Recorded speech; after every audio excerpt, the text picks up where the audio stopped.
Hello friend, आप सभी का स्वागत है आपका अपने YouTube channel GK genius IQ में। आज के सेशन में हम 20 मोस्ट वीवीआई क्वेश्चन करने वाले हैं जो कि आपके आगामी एग्जाम के लिए बहुत ही ज़रूरी है। और ये सारे के सारे क्वेश्चन प्रीवियस लिए गए हैं, कई बार एग्जाम में आए हुए क्वेश्चन लिए गए हैं।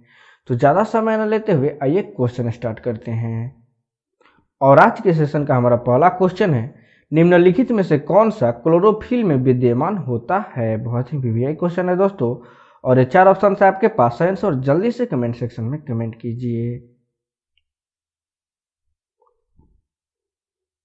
और इस प्रश्न का बिल्कुल सही आंसर ऑप्शन सी मैग्नीशियम। ये आपको हमेशा याद रखना है कि मैग्नीशियम क्लोरोफिल में विद्यमान होता है, ये आपको हमेशा याद रखना है। ठीक है दोस्तों, और आपको ये भी पता होना चाहिए कि मैग्नीशियम का संकेत Mg होता है। ये आपको हमेशा याद रखना है कि मैग्नीशियम का संकेत Mg होता है, और इसकी खोज 1755 ईस्वी में हुई थी। ये भी आपको हमेशा याद रखना है कि मैग्नीशियम की खोज 1755 ईस्वी में हुई थी। ठीक है दोस्तों, और आपको ये भी पता होना चाहिए कि कार्बन का रासायनिक संकेत C होता है, और इसका परमाणु संख्या 6 होता है, यानी 6 होता है। ये भी आपको हमेशा याद रखना है कि कार्बन का संकेत C होता है और इसका परमाणु संख्या 6 होता है। ठीक है दोस्तों, नेक्स्ट क्वेश्चन कर लेते हैं। वह पादप कौन सा है जो तंतु और खाद्य फल दोनों ही देता है। बहुत ही वीवीआई क्वेश्चन है दोस्तों, और ये 4 ऑप्शन है आपके पास आंसर, और जल्दी से कमेंट सेक्शन में कमेंट कीजिए। और इस प्रश्न का बिल्कुल सही आंसर ऑप्शन बी केला। ये आपको हमेशा याद रखना है कि केला तंतु और खाद्य फल दोनों ही देता है, ये आपको हमेशा याद रखना है। और आपको ये भी पता होना चाहिए केला में फाइबर की मात्रा ज़्यादा होती है, जो हमारे शरीर के लिए बहुत ही लाभदायक होता है। ठीक है दोस्तों, नेक्स्ट क्वेश्चन कर लेते हैं। आलू भूमिगत अपरिवर्तित तना होता है जिसे कहा जाता है। बहुत ही वीवीआई क्वेश्चन है दोस्तों, और ये 4 ऑप्शन है आपके पास आंसर, और जल्दी से कमेंट सेक्शन में कमेंट कीजिए। और इस प्रश्न का बिल्कुल सही आंसर ऑप्शन डी कंद। ये आपको हमेशा याद रखना है कि आलू भूमिगत अपरिवर्तित तना होता है जिसे कंद भी कहा जाता है। ये आपको हमेशा याद रखना है। और कभी कभी एग्जाम में ये भी पूछ देता है कि आलू क्या है, और उस समय ऑप्शन में कंद न दे करके तना दिया रहता है, तो उस समय हम लोग तना पे सही मार्क करेंगे। ठीक है दोस्तों, नेक्स्ट क्वेश्चन कर लेते हैं। निम्न में से कौन सा जीवाणु जनित रोग है। बहुत ही वीवीआई क्वेश्चन है दोस्तों, और ये 4 ऑप्शन है आपके पास आंसर, और जल्दी से कमेंट सेक्शन में कमेंट कीजिए। और इस प्रश्न का बिल्कुल सही आंसर ऑप्शन डी क्षय रोग। ये आपको हमेशा याद रखना है कि क्षय रोग जीवाणु जनित रोग है, ये आपको हमेशा याद रखना है। और आपको ये भी पता होना चाहिए कि यह बैक्टीरिया से होने वाली बीमारी है जो मुख्य रूप से फेफड़ों को प्रभावित करती है। ये भी आपको हमेशा याद रखना है कि यह मुख्य रूप से फेफड़ों को प्रभावित करती है, और यह जानलेवा बीमारी है। ये भी आपको हमेशा याद रखना है। दोस्तों, एड्स HIV के कारण होता है, ये भी आपको हमेशा याद रखना है कि एड्स HIV वायरस के कारण होता है। और मलेरिया प्लाज्मोडियम परजीवी की वजह से होने वाला रोग है, और यह संक्रमण मच्छर के काटने से फैलता है। ये भी आपको हमेशा याद रखना है कि यह मच्छर के काटने से फैलता है। ठीक है दोस्तों, नेक्स्ट क्वेश्चन कर लेते हैं। जीवन रक्षक हार्मोन किस ग्रंथि से स्रावित होता है। बहुत ही वीवीआई क्वेश्चन है दोस्तों, और ये 4 ऑप्शन है आपके पास आंसर, और जल्दी से कमेंट सेक्शन में कमेंट कीजिए। और इस प्रश्न का बिल्कुल सही आंसर ऑप्शन है एड्रेलिन। ये आपको हमेशा याद रखना है कि जीवन रक्षक हार्मोन एड्रेलिन ग्रंथि से स्रावित होता है। और आपको ये भी पता होना चाहिए कि एड्रेलिन हार्मोन को जीवन रक्षक हार्मोन कहते हैं, क्योंकि यह उस समय स्रावित होता है जब हम बहुत ज़्यादा गुस्सा होते हैं, या बहुत ज़्यादा डरे हुए होते हैं, या बहुत ज़्यादा उत्साहित होते हैं। उस समय यह हमारे शरीर में स्रावित होकर हमें कंट्रोल करता है, और हमें हार्ट अटैक जैसे कई सारी बीमारियों से बचाता है। ठीक है दोस्तों, नेक्स्ट क्वेश्चन कर लेते हैं।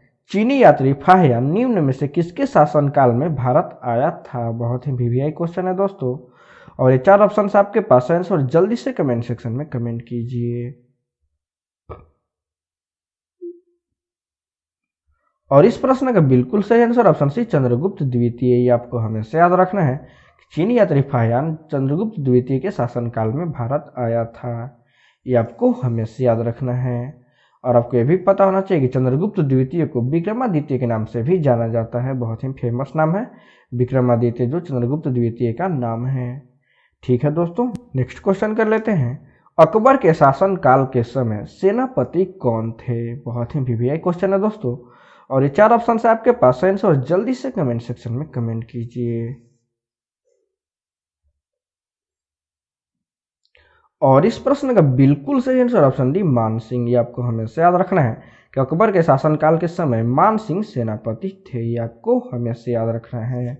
और आपको ये भी पता होना चाहिए कि इनका जन्म 31 दिसंबर 1550 ईस्वी को आमेर में हुआ था। ये आपको हमेशा याद रखना है कि इनका जन्म 31 दिसंबर 1550 ईस्वी में आमेर में हुआ था। ठीक है दोस्तों, और इनका मृत्यु 6 जुलाई 1614 ईस्वी को अचलपुर में हुआ था। ये भी आपको हमेशा याद रखना है कि इनकी मृत्यु 6 जुलाई 1614 ईस्वी को अचलपुर में हुआ था। ठीक है दोस्तों, नेक्स्ट क्वेश्चन कर लेते हैं। पादप कोशिका के भीतर ग्रेना और स्ट्रोमा खाली स्थान में पाए जाते हैं। बहुत ही वीवीआई क्वेश्चन है दोस्तों, और ये 4 ऑप्शन से आपके पास आंसर, और जल्दी से कमेंट सेक्शन में कमेंट कीजिए। और इस प्रश्न का बिल्कुल सही आंसर ऑप्शन सी क्लोरोप्लास्ट में। ये आपको हमेशा याद रखना है। पादप कोशिका के भीतर ग्रेना और स्ट्रोमा क्लोरोप्लास्ट में पाए जाते हैं। ये आपको हमेशा याद रखना है। ठीक है दोस्तों, नेक्स्ट क्वेश्चन कर लेते हैं। लाइकेन सहजीवी है जिनमें खाली स्थान होता है। और ये 4 ऑप्शन से आपके पास आंसर, और जल्दी से कमेंट सेक्शन में कमेंट कीजिए।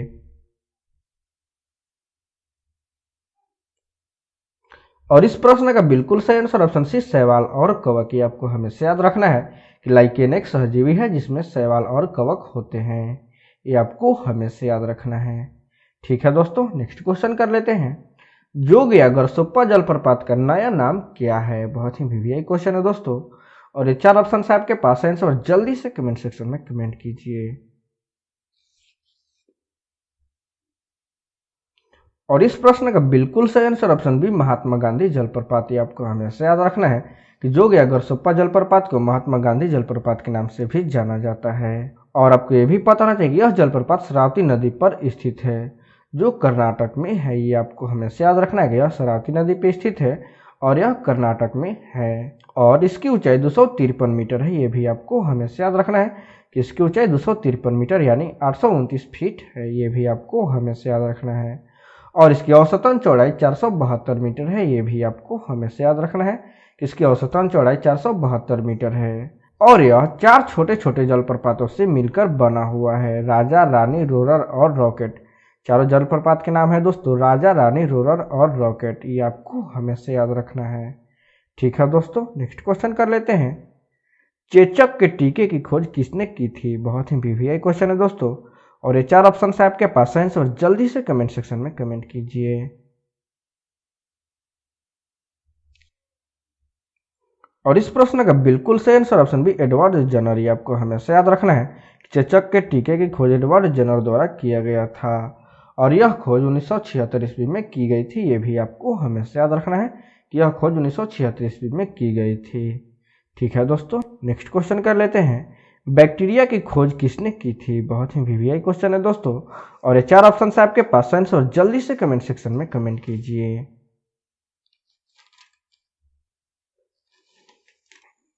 और इस प्रश्न का बिल्कुल सही answer option B Antonie van Leeuwenhoek ने की थी। आपको हमेशा याद रखना है कि बैक्टीरिया की खोज एंटोनी वॉन ल्यूवेनहॉक ने की थी। ये आपको हमेशा याद रखना है। ठीक है दोस्तों, यदि आंसर बताने में आपको ज़्यादा टाइम लग रहा है तो वीडियो को पॉज कर लीजिएगा। ठीक है दोस्तों, नेक्स्ट क्वेश्चन कर लेते हैं। शरीर में कौन सा अंग एक प्रकार के रुधिर बैंक का कार्य करता है? बहुत ही वीवीआई क्वेश्चन है दोस्तों, और ये 4 ऑप्शन है आपके पास आंसर, और जल्दी से कमेंट सेक्शन में कमेंट कीजिए। और इस प्रश्न का बिल्कुल सही आंसर ऑप्शन बी प्लीहा। ये आपको हमेशा याद रखना है कि शरीर में प्लीहा अंग एक प्रकार के रुधिर बैंक का कार्य करता है। ये आपको हमेशा याद रखना है। ठीक है दोस्तों, नेक्स्ट क्वेश्चन कर लेते हैं। जेरेंटोलॉजी निम्नलिखित में से किसका अध्ययन से संबंधित है? बहुत ही वीवीआई क्वेश्चन है दोस्तों, और ये 4 ऑप्शन है आपके पास आंसर, और जल्दी से कमेंट सेक्शन में कमेंट कीजिए। और इस प्रश्न का बिल्कुल सही आंसर ऑप्शन डी ब्रीथ। ही आपको हमेशा याद रखना है कि जेरेंटोलॉजी ब्रीथ के अध्ययन से संबंधित है। ये आपको हमेशा याद रखना है। ठीक है दोस्तों, नेक्स्ट क्वेश्चन करने से पहले आपसे एक रिक्वेस्ट है, यदि आप हमारे चैनल पर पहली बार आए हैं तो वीडियो को लाइक करें, शेयर करें और चैनल को सब्सक्राइब कर प्लीज़ हमें सपोर्ट करें। ठीक है दोस्तों, नेक्स्ट क्वेश्चन कर लेते हैं। नीति आयोग के अध्यक्ष कौन होता है? बहुत ही वीवीआई क्वेश्चन है दोस्तों, और ये 4 ऑप्शन है आपके पास आंसर, और जल्दी से कमेंट सेक्शन में कमेंट कीजिए। और इस प्रश्न का बिल्कुल सही आंसर ऑप्शन सी, भारत के उपराष्ट्रपति। आपको हमेशा याद रखना है कि नीति आयोग के अध्यक्ष भारत के उपराष्ट्रपति होते हैं, ये आपको हमेशा याद रखना है। ठीक है दोस्तों, नेक्स्ट क्वेश्चन कर लेते हैं। यौनचार के कारण कौन सा रोग संभव है? बहुत ही वीवीआई क्वेश्चन है दोस्तों, और ये 4 ऑप्शन है आपके पास आंसर, और जल्दी से कमेंट सेक्शन में कमेंट कीजिए।